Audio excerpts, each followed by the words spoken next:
화서 이양로 선생이 홍천을 찾아서 살았던 집터 일감제터입니다. 네, 일감제터. 일감제가 이제 집이고 여기 진짜 터밖에 안 남았어요.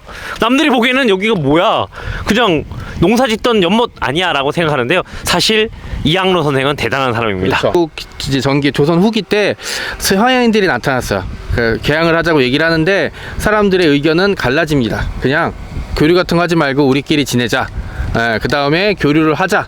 후자를 개업하라고 부르고요, 전자를 위정척사파라고 부르는데, 여기 이 일감제를 지었던 화서 이양로 선생은 그 위정척사파의 대표적인 주자. 화서 이양로라고 했잖아요. 화서학파가 따로 만들어져요.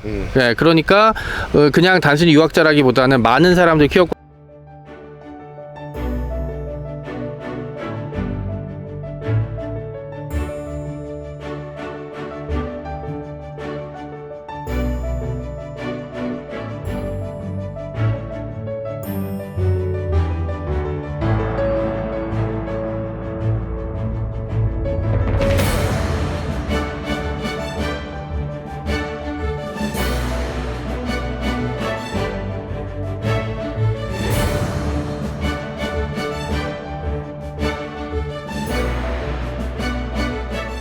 최익현 선생의 스승, 그리고 이 제자들 상당수가 제자의 제자, 제자의 친구, 제자의 아들, 뭐 이렇게 다 연결이 되고, 조선 후기 같은 경우는 그런 식으로 사적으로 얽혀지는 게 굉장히 중요했어요. 지금 여기 다 보시면 알겠지만 평지예요. 네네, 그렇죠. 평지고 주변에 다 산, 농사짓기. 이 뒤쪽은 화촌중학교라는 곳이 있는데 언덕입니다.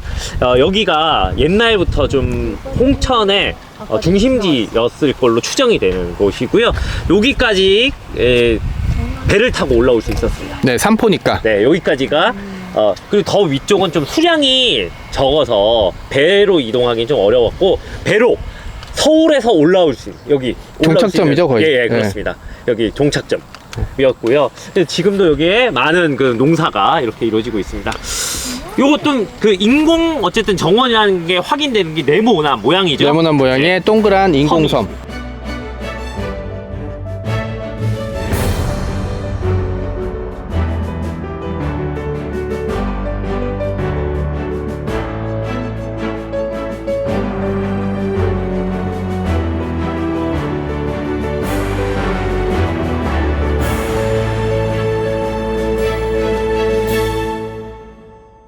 연못을 만들고 가운데 섬을 띄워놓은 거예요. 이게 무슨 뜻이냐면, 우리 천원 지방이라고 해서 옛날의 사상을 가지고 얘기할 때, 땅은 네모나고 하늘은 동그랗다 라는 거를 이제 그 상징적으로 보여줘서, 종묘나 궁궐의 연못에 보면 다 이런 식으로 사각형의 가운데 섬 같은 걸 지어 놓은 경우가 많아요. 그러니까는 우리 화서 이양로 선생도 연못의 규모는 크지 않지만 그냥 그 예법에 따라서 이렇게 만들어 놨다고 보면 될 것 같고, 옛날엔 저 나무 같은 게 없이 그냥 언덕처럼 지어졌고, 화서 이양로 선생이 홍천 사람이 아니에요. 근데 나중에 그렇죠, 이주를 하는데 조선 후기에는 이사를 가는 게 쉽지 않았어요. 홍천, 삼포 여기로 온 이유가 산은 웅장하고 땅은 비옥하고, 그 다음에 강이 호위하듯 돌고, 그 다음에 사람들이 질박하다 라는 표현을 썼어요. 그러니까 이제 거기 그리고 가묘를 세우고 이제 예의범절을 배우면서 남은 여생을 보내겠다 라는 뜻이었어요.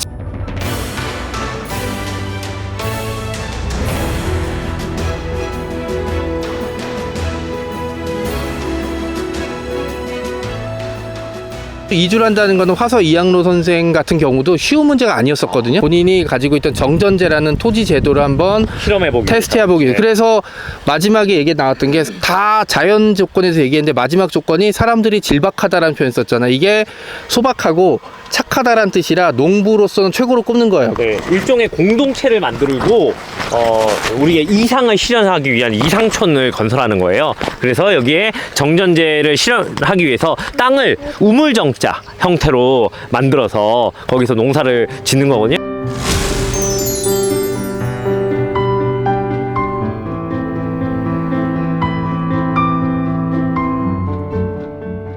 가운데 네. 있는 땅은 이제 그 공동 경비용으로 쓰거나 나머지 9개는 사람이 나눠서 각자 짓는데 땅을 똑같이 구등분해도 어디는 물이 잘 되고 어디는 씨 뿌리기 편하고 이렇게 돼서 이 공동체라는 게 누군가 희생을 통해서 존재해야 되는데 19세기 중반쯤 되면 논농사 짓고 사람들이 창업에 대해서 어느 정도 많이 이해를 할 때였기 때문에 그런 방식이 먹혀 들어가지 않고 실험은 실패했고요. 7년 만에 돌아갑니다. 네, 양평으로 돌아가십니다.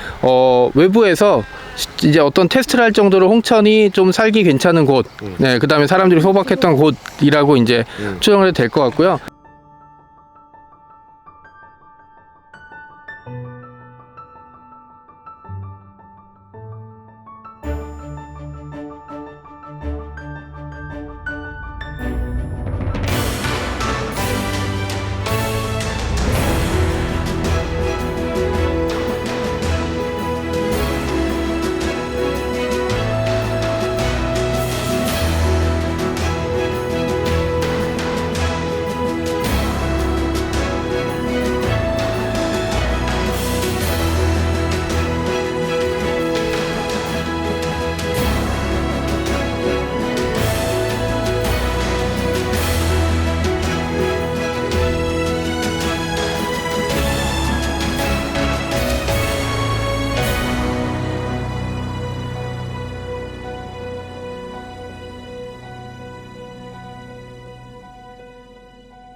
그러니까 19세기쯤 되면 아까 얘기했던 서학, 그 다음에 또 동학 이런 것들이 생겨나면서 기존의 성리학이 엄청난 위기에 처해요. 왜냐하면 새로운 종교나 사상이 등장하면서 그게 바로 성리학이 가지고 있는 약점들이었잖아요. 정확히는 성리학적인 약점이 아니라 성리학을 가지고 통치하던 조선이란 국가의 약점들이었거든요. 근데 이제 허서 이학로 선생 같은 이런 사람들한테는 여기에 대한 돌파구로 뭐가 나왔냐면 예전으로 돌아가자가 나와요. 원래 성리학으로 돌아가자였고요. 성리학의 기본은 양반과 농민이거든요. 이 양쪽 계층을 자리 잡으려면 토지적 안정이 돼서 그 농민들이 생활이 안정이 되어야만 이상적인 성리학적인 사회가 구성된다고 해서 뭐 정전제, 한전제 이런 것들을 했는데 이제 그 실험을 가지고 여기 와서 하려고 이제 이주를 했던 거였죠. 그런데 이제 그 실패로 돌아갔지만 그런 것들을 극복하고 결국 조선 후기에 어떤 방향으로 나아가야 될지 생각들을 계속하고 그게 개화파, 위정척사파, 그다음에 뭐 대한제국, 일제강점기 그렇죠. 네. 의병운동으로 넘어갔을 때 제자들 상당수가 의병장에 뛰어들어. 이거는 사실 굉장히 위험한 일이었고 자기 기득권을 다 버리고 실제로 상당수의 의병장들이 전사하거나 아니면 재산 다 잃고 커다란 손해가 온다고 하더라도 하는 게 사실 성리학적에서 가장 중요한 거죠. 원칙을 지키는 게. 그런 흔적들이 여기서 좀 보여지는 것 같고요. 그 다음에 이게 사실 집터는 금방 없어져요. 그런데 연못이 남았어요. 차량체가 앞쪽이었고 안체가 뒤쪽, 그 다음에 가면은 더 뒤에다 세웠겠죠. 네, 그런 것들로 가지고 이제 유추할 수 있는 부분들이고요.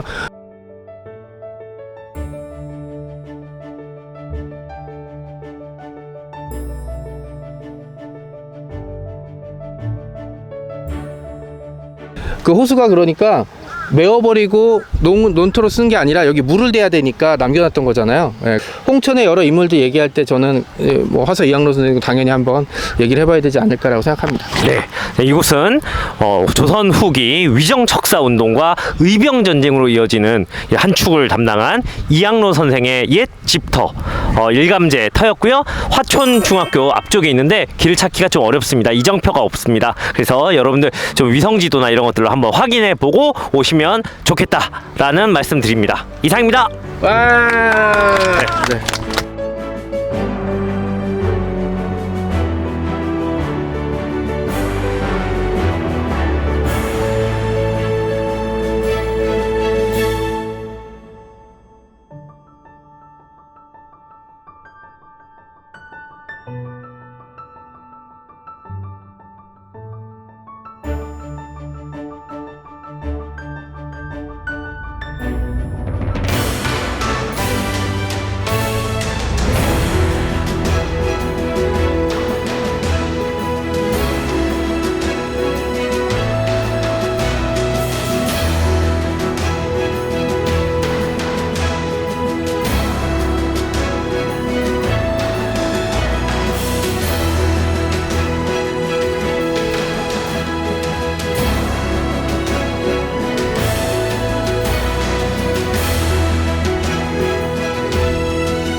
일감제터는 배움과 실천을 일치시키기 위해 노력했던 화서 이항로 선생의 유적지입니다. 이상적인 공동체를 만들기 위해 일감제를 홍천에 일궜는데요. 그 실험의 장이 홍천이었다는 데에 큰 의의가 있습니다. 이항로 선생의 제자들은 나중에 의병 전쟁에 참여하게 됩니다.